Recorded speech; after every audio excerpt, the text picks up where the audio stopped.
Imagine two children in the same class, the same teacher, revising from the same textbook. One of them ends on the year with a grade B and one of them ends the year on grade A. The difference between them isn't their ability and it isn't their effort.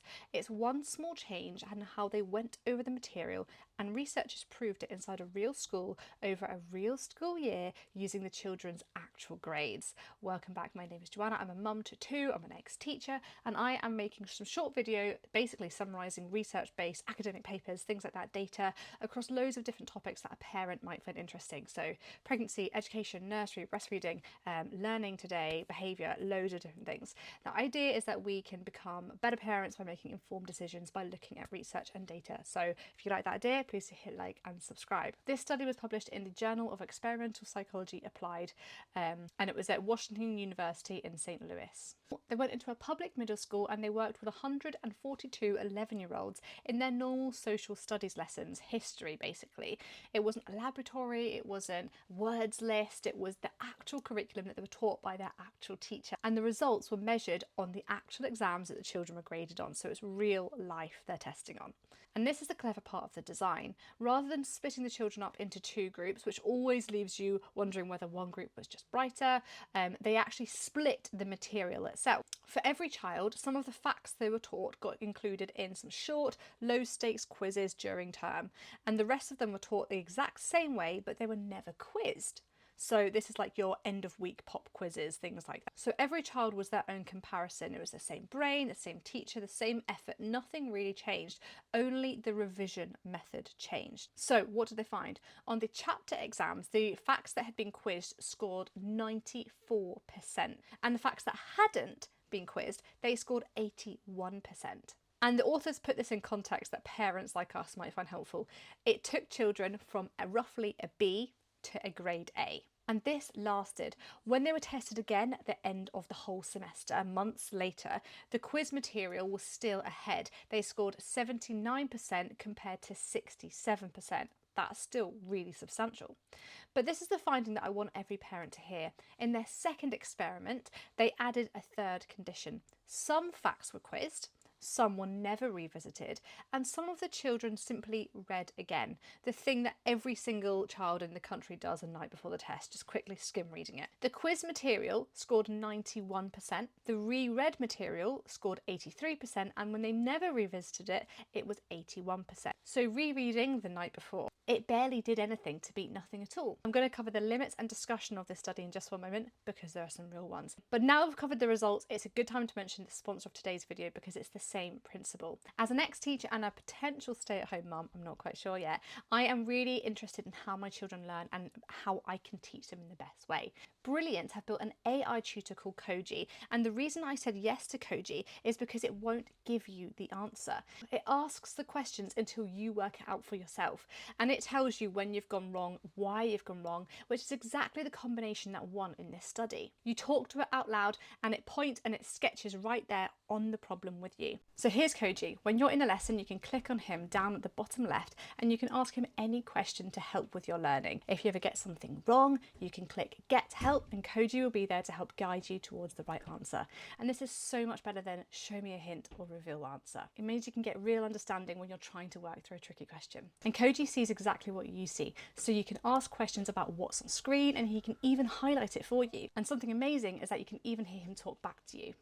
There it is. The expression n plus 5 has a variable term n and a constant term 5. I found it really helpful when I didn't understand the concepts or I wasn't quite sure and I got the answer wrong. It helped to guide me to the right answer. Brilliant is designed for students in grade 5 to grade 12 and even college. And even if you're an adult and you're just trying to get your math skills up to scratch, this can be amazing.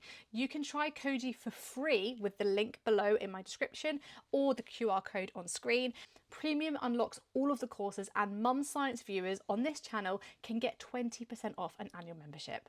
If you like the idea of that, all the details will be in my description below. So back to the study. Where should we be careful? Well, it's one school, it's one subject, it's one school year, and it's in suburban America and it's from 2011. So there are a lot of contextual things. It has been repeated since, but bear that in mind. The quizzes that they did were mostly multiple choice and they tested for facts. It tells us a lot about remembering and much less about critical thinking, writing an essay, and explanation. And the authors raised this one themselves because only some of the facts were quizzed. We can't say what would happen if a school quizzed everything.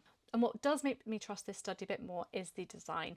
Every child was their own control, and so it wasn't a case of all the clever ones being in the same group. And I do love that it was children tested in their environment that they'd be tested. And what I do love about this is that it's children tested in their own year, in their own grades that they'd be. And what I do love though is the design that.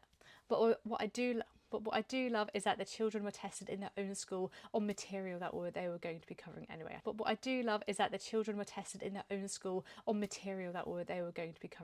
think that's pretty cool. So why does this work? Well, the reason is worth knowing because it explains why children resist it. When you reread something, it becomes familiar, and familiarity feels like knowing. But it's only recognition, and recognition disappears the moment that the book shuts. Dragging a fact out of your own head is completely different. It requires effort, and effort is what builds the memory. It works because it's hard. And this is exactly why children don't want to do it. I remember being in school and actually sitting revising felt like a real drag. Rereading feels productive, but it actually does very little. Being asked can make you feel like you're failing, or it can make you feel a bit stressed, but it does a great deal in terms of learning and recall. So what's our parenting takeaway? What can you and I do as parents? Well, there's one takeaway, and guess what? It's free. So if your child has a test coming up and they're just rereading their notes, close the book. Ask them what they remember. Ask them prompting questions to try and get the right answer. Open the book up and then check it together. Did they get it right? And that last step matters. In this study, the quizzes came with feedback. So it's kind of like Koji. When you're trying to find the question, it's prompting you and helping you to find the right answer. It isn't a test, it's a conversation, and 4 minutes in the car on the way back from school, that actually makes a big difference. There are 2 caveats. I'm going to keep it light. This is about practice. It's not about quizzing your child into anxiety. We don't need to be pressuring them, because trust me, the school system, it puts enough quizzes and tests on your children as it is. We don't want our children to feel anxiety about it, but knowing that this is the best way that children can learn when it comes to recalling key information, that can be really helpful for you as a parent when you're discussing how are you feeling about your exam, what's the exam on, do you remember how the heart works, what are the chambers. It just helps you as a parent to be able to guide them.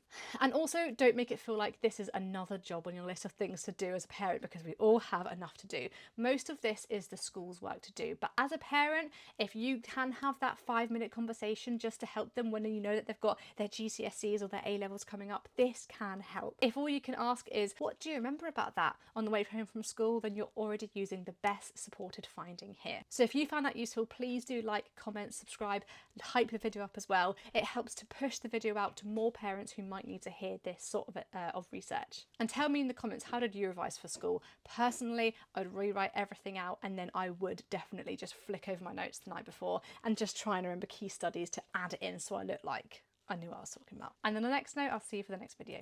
See you later.